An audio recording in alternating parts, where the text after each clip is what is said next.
是你们的榴莲姐姐。嗨，我是世嘉哥哥。欢迎来到双生子夜灵性悠悠台。脸打出了声。没有啦，其实我们今天不是灵性悠悠台，我们今天要谈论的是如何将灵性提升带入到孩子的教育当中。这个问题其实原本也没想那么多，但是突然想到，这个话题好像也蛮有趣的，就来聊一下。也是蛮多人问的啊。对啊，其实我觉得这有什么好说的？怎么说？因为每一个孩子都会是大人的老师啊。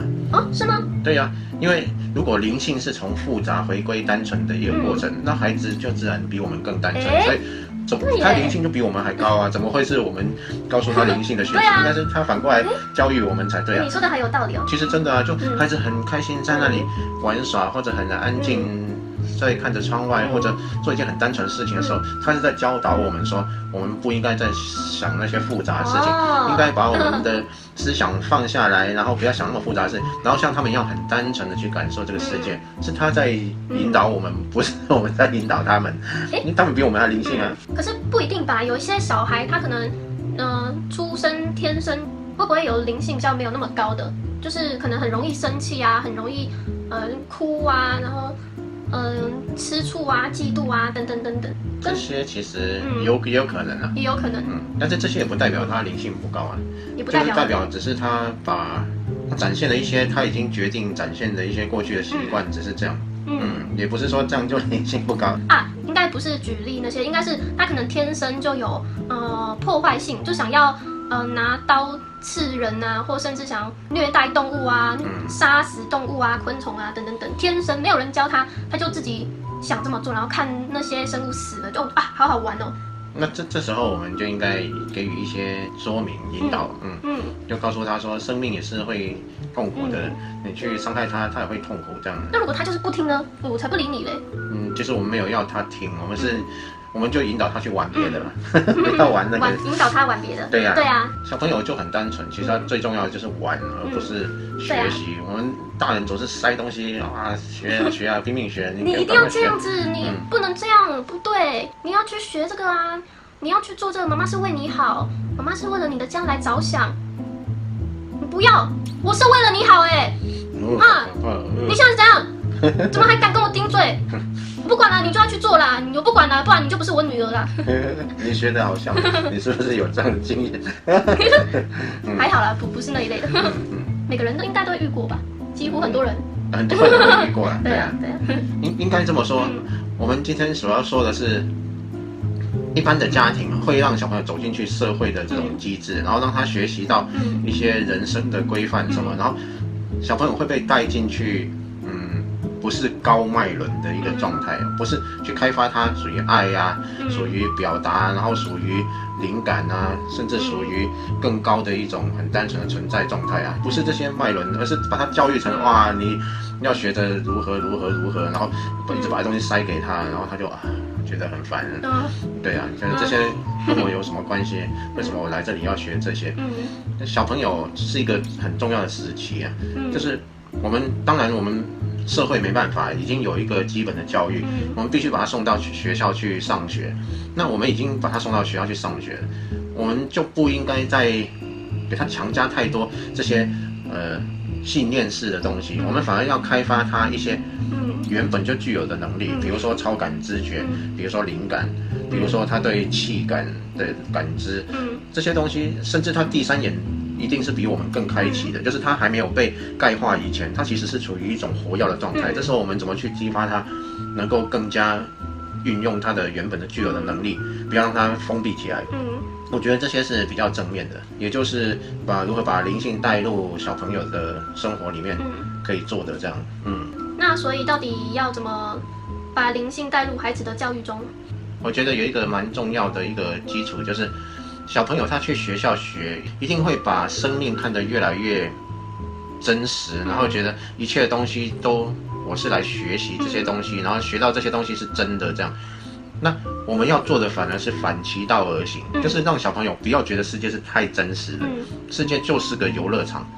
然后要给他一个观念说，你从别的世界来，你可能是从别的星球来，你从别的星星来到这个世界，然后来到这个世界之后，这里是一个很棒的游乐场。那从这里我们可以学到很多很有趣的游戏，可以感受到很多可以感受好玩的事情，不要去再灌输他很多学校方面的知识什么的。但是在目前在这个二元性的世界啊，难免会遇到一些看似不太开心的事情吧？不是每天都开开心心很美好，一定可能假设说小孩子在学校被欺负了，然后回去跟妈妈说，妈，我今天被同学欺负，那总不能跟孩子说啊，一切都是游戏啊，就让他过去啊什么的吧？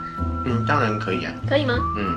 要跟他说这些其实只是一个像戏剧一样的场景，也是一种游戏的一部分，而不是很真实的。然后他欺负了你，然后你就要打回去啊，或者做什么事情去做什么。我们当然可以跟老师讲，然后沟通啊，希望那小朋友不要再欺负我们家小朋友之类的。但是我们不用去跟小孩讲说啊，他是坏人，你下次小心他什么。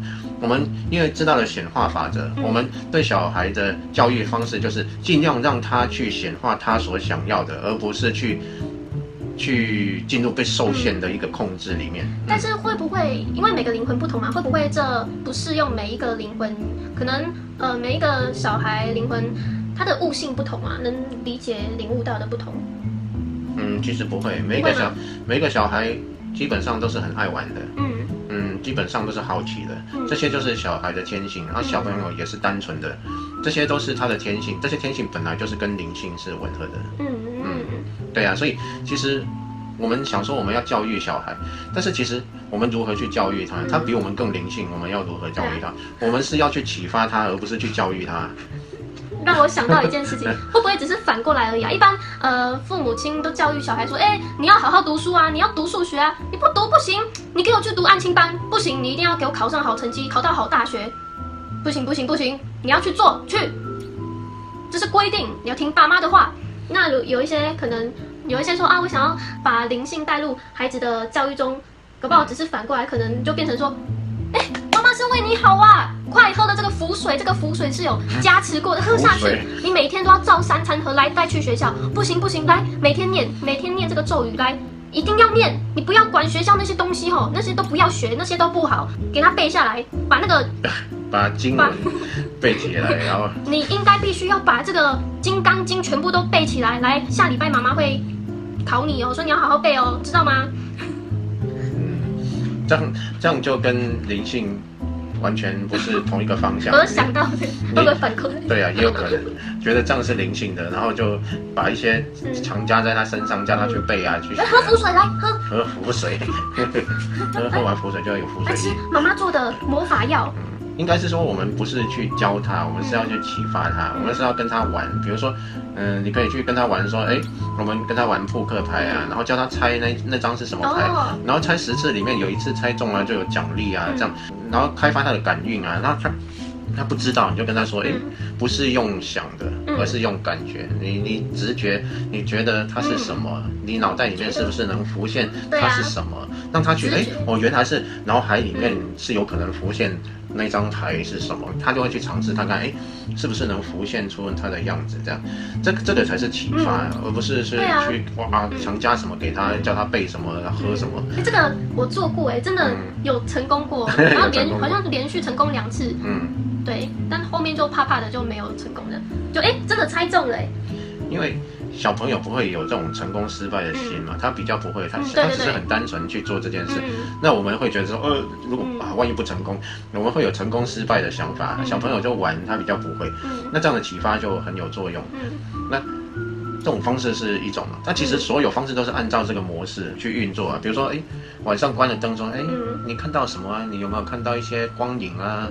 有没有看到一些除了我们家的房间以外有看到什么啊？去让他感觉，去让他看，他可能会告诉你说他看到什么，那你就要鼓励他说，那你很棒啊，你看到这些，你可以再试着深入看看，你可以感觉到什么，去开发他、启发他的能力，然后陪他去玩耍，好像是一个游戏一样，但是你无形中去开启他的一些能力。对啊，能力，超感知觉啊、第六感啊、创意啊等等的。对啊，然后并且让他觉得这个世界其实是一个游戏，不用把它看得太严重。在有顶夸颗炸弹，你要小心哦。哦，现在这个好灵性啊。它是一种游戏啦。小朋友早上起来啊，不要急着叫他刷牙洗脸上学，你可以稍微提早一点点叫他起床都可以，不要让他很赶着去做一些事，冲就上学。然后你要有一点时间去问他说，你梦到什么啊？然后让他把他的梦境说出来，然后告诉你，他就记得他的梦境。然后这时候你可以告诉他说，其实梦里面啊，其实你可以知道你在做梦要怎么做，就是你平常没事啊，来，你可以跟着妈妈这样说啊，我现在是在做梦吗？我现在是在做梦吗？你就想想，其实我们现在到底是不是在做梦？小朋友因为很单纯，他会觉得说，你说的可能是真的，其实是真的，我们现在本来就在做梦。那你就告诉他说，我们要分别是真正的梦还不是梦，我们可以试着去弯曲自己的手指看看，轻轻的，不要太用力。那如果可以弯过去，就代表我们是在梦里面；那如果不是凹不过去，就代表说我们现在还在真实里面。那当我们在梦里面，然后知道自己在做梦的时候啊，我们就可以尝试可以飞啊，你就可以用想象的让自己飞起来啊，或者想象变出棉花糖啊，或者想象什么，从这些去教导他记录梦境，然后进入清明梦，然后去开发他这方面的能力。这些都是很灵性，可以去培养他的。对啊。如果你是我爸就好了。如果爸爸是墨子的话，小时候就接触这些事情的话，该有多好啊！小时候梦境，你的梦境不是常常会有一些什么魔法？对呀，就是可以从那些去开启那个。对啊，小时候常常梦到魔法什么，我就都跟同学说，我有魔法，我有魔法。然后大家都学我说，我有魔法，我也有魔法这样。其实信念创造实相嘛，这时候其实我们更应该去落实他的这信念，就会让他觉得说他真的有魔法，然后他其实就真的有魔法。幸好小时候我妈没有吐槽我，就是小时候我就说跟我妈说，妈妈我有魔法，我有去魔法森林跟魔法皇宫，我去了3次，然后我妈就说真的，她没有说你太单纯了，那个魔法都假的。还好没有这样。可是她真的应该有这么想了。然后长大了就真的发现我女儿怎么这样。怎么这样？怎么变成这样？怎么变成这样？怎么现在不知道在干嘛？变神婆了。好好笑。不是灵媒，那变神婆。神婆是什么？神婆好难听哦。好难听。为什么不能取个什么魔法美少女？魔法美少女好像在看卡通。大家好，我是魔法美少女。这个太浮夸，这是在拍什么儿童片的？因为拍这个主题，然后今天我就特别穿了这个魔法少女。对啊。好有趣。其实小朋友比我们大人更容易灵魂出体，因为他的第3眼还没被带化，所以他很容易就灵魂出体，所以我们也可以培养他星光体旅行的这种经验。而且引导是不是要趁早？如果引导要趁早，对啊，越早越好。如果可能国中才来告诉他这些的话，引导他这些可能就妈你在说什么啊？然后跟同学说，我妈我觉得我不想接近她，怪怪的，她竟然叫我，对啊，竟然叫我什么灵魂出窍，这些都是骗人的啊。我妈好可怕，我不要靠近她。我妈是神婆。小朋友其实我们可以自己去引导他，然后就是他在睡觉的时候，小朋友很容易睡着，那我们就可以跟他说，等一下你睡觉的时候啊，你的精神要保持清醒哦，你不要真的睡着，你让身体睡着，但是你不要睡着哦。然后他就这样子。那你可以暗示他，然后去尝试，然后说妈妈现在带领你让身体睡着，但是你不可以睡着哦，我是让你身体睡着，你不可以睡着，你不可以睡着哦。要小朋友他想要了，想要玩，就说我们现在来玩一个游戏，现在就是在玩，不能睡着哦，不可以睡着哦。对呀，我觉得我当妈妈也不错，也不错，不可以哦，不可以，这样不可以哦。他说：“妈妈你好幼稚。”那是长大之后了。长大之后，好小朋友很小的都跟他们玩得很开心，比他们玩的还比他们还幼稚。妈妈也是小朋友，比小朋友还小朋友。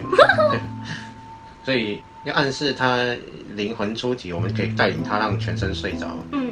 就跟他说，你的小肩膀已经睡着了，左边小肩膀睡着了，右边小肩膀睡着，就这举例了，就从头然后一直让他睡着到脚就对了，反正左右都要涵盖这样。然后到了他睡着之后说，你已经身体都睡着了，然后就因为你有暗示过，然后你不可以睡着，但是你的身体已经睡着了，然后其实他都在听，然后你就可以暗示他说，现在你可以试着转身，然后用你的意念，用你的想法去转哦，你不要身体去转哦，用想的哦，不要用身体哦，你想象哦，想象你坐起来或者想象转身之类的，然后让他离开他的身体，然后飘出来这样，然后就告诉他，你如果现在已经离开跑出来了，你就自己想象你飞，然后想象你去玩，想象你到魔法森林，然后想象什么都可以，你自己去玩，就带着他，每天带他去灵魂出体，他一定可以让你带到灵魂出体，然后并且去玩。可是这会有一定的危险性吗？没有危险性，没有危险性，没有危险性啊！每个人，你拍拍他，他就回来了，他也不会不见啊。然后闹钟叫，他也会醒过来，不会有任何的危险性。意思就是说，可能因为他还是这世界还是必须得上课嘛。那在学校在外面就会接受善恶，好坏。那他可能因为他还小，也没有懂很多，会不会如果他真的开启了第三眼，什么常常看到一些东西，他不会被吓到吗？不会有危险吗？什么的？反而小朋友不会啊，不会、啊。很多小朋友就说妈妈床底下有人呢、或者妈妈吓死我。我笑死我呀！那个你讲啥？卖人讲回啊。然后不要在那里乱讲话，哪有这种事？然后其实小朋友真的看到啊，就有人说没有，然后小朋友就被教你不可以乱讲，然后他就不敢讲这样。妈妈那里有一个阿公，阿公叫他来吃糖，所以小朋友我们要去启发他，不要去限制他，可是会不会怕说，小朋友不懂，真的看到什么灵啊？那怕他不懂，然后跑过去什么的。其实小朋友本来就会看到，真的。3岁以前大部分的小朋友都会看到，然后3岁以后这个能力就会被封起来，就比较看不到。你有看过吗？有啊，一定有看过。然后3岁以后他封起来，你如果就是再继续启发他，他这个能力就不会被封起来，他以后就是他也不会觉得可怕，因为他本来就看习惯了，世界上是有很多奇妙的东西，有可能有精灵啊，有什么，他不知道那是精灵，但是他可能看到有一个小小的人这样，然后飞来飞去啊什么的，他的世界就是很活的，不会被这个关起来。从3岁以前因为小朋友3岁以前他其实有一些能力是还存在的，所以就尽量在那之前就开始去培养他，去跟他玩，然后一直延伸到3岁以后他那些能力就不会被封闭起来，他就可以继续看到奇妙的世界啊，就能够让他不被社会污染，然后就锁住了他的一些能力。好真的，如果你是我爸，从小你是我爸，该有多好，就因为小时候都相信有魔法，大人都会觉得说小孩就单纯嘛，不懂事啊，就傻很天真这样啊，长大就会知道世界上没有魔法啦，对啊，这些都是小朋友的幻想。再长大一点就可以给他看我们的影片，然后让他知道原来其实一切都是有希望的游戏，不是我们生来就得努力上学啊，考试读大学。那工作、结婚、生子、成立家庭，叭，这样的人生那种套路其实很无聊，就是读书，然后考试，然后升学，然后出社会就拼命工作，然后努力向上，然后功成名就，然后到了年纪到了，然后就退休，然后等着时间到这样，就人生就很乏味的一个过程。每个人都这样过，一点意思都没有。那你如果好好启发你的小朋友，他的生命就是很活的。等到长大一点，就可以开始跟他说，其实一切都是幻象。那这些都是可以去引导很小的小朋友的一些方式。那再长大一点的小朋友呢，他已经有自己的观念啊、想法那些。那像有一位观众就问说，到底要怎么跟自己的孩子相处啊？他可能他自己都会画一些很奇怪的卡通人物，就画一些好像有点邪恶的感觉啊、恐怖啊、血腥啊等等。假设说是这样子，那跟他讲一些灵性的，他都不理我啊，或是不相信这些啊。其实不会，我觉得是看从哪一个角度去切入。如果他画的一些很特别的东西，搞不好他的意识里面感知的到某一个世界这样。你不要去限制他的创意，你就尽量叫他把它发挥出来。那你也可以尝试着教他去画不同的画风，就是反而不是限制，而是去鼓励他，就跟他说，除了这样的一个世界，你能不能感觉到更美好的世界，不同的，你试着把它画出来，你可以去引导他去进入他想象的空间，或者另外一个宇宙的一个感知，然后让他去感觉到，其实我也可以画不同的东西，他原本那个事件其实也可以让他尽量的画，然后再引导他画不同的，就让他一直感知。你可以告诉他说，其实你能感觉到的世界不是只有像这样的一个东西，这样的一个感觉啊。我觉得有一点很重要是，我觉得应该是多多鼓励吧，就是而不是说，孩子你怎么这样啊，好恐怖！妈妈看你这样太可怕，你拜托你不要再做这种事情好吗？拜托你不要这样子，你真的吓到。应该是要了解他到底要诠释什么，要表达什么，要诠释什么。就是有时候可能会被吓到什么是没错，但是我也不知道是不是每个小孩子都这样。但是我以我小孩的角度来看，如果自己的爸妈都不支持我想做的事情，都一直批判我说我不好那个不好，其实我是不会想要听爸妈的话的。对，就是反而是有一种距离。有一些小孩子可能会听，但不是他们自愿想听，可能是出于我现在没有能力，所以只能听你的，依靠你，或是对之类的很多种种原因。但这些都不是小孩子自己想要听父母的而是有一种不得已的感觉。对啊，不听不行。对啊。我觉得小孩的教育最重要的一点就是不要是要去启发他，而不是去教育他。我觉得这个就是很重要的。因为也许他所领会的跟我们的是不同的，就是他能体会的世界可能跟我的世界也不一样。我是要去启发他，发挥他本来他来就具有的能力，而不是去把我的想法灌输在他身上，把他原本具有能力给压下去。对啊。这样子反而不能够让他。而且有一点判断力的小孩，自己的想法的小孩，看到父母一直就是那种以上对下的感觉，说，我才是对的，你要听我的，我教是为你好，我就是要让你做这些事情，你不能做那些事情，你一定要这样。就反而小孩都不会把自己真正的想法想表达的告诉父母，就因为不管自己说什么，父母都觉得不对嘛，那我干嘛跟父母讲这么多，干嘛跟他谈心事？我讲什么他们都不会听啊，他们只觉得说，我要听他的，我要听他的，对啊，那自然就会疏离这样子。我觉得不管是读书也好，或是灵性也好，都不是要去教育他，告诉他，我才是对的，你要听我的，这些才是好的，对啊，而是去引导，去引导他，启发他，应该说让他的潜能给激发出来。创意，因为每个灵魂、每个小孩都是与众不同的嘛，特别的嘛，都有不同的自己的喜好与专长。对啊，是要引导他，让他发现自己的天赋是什么。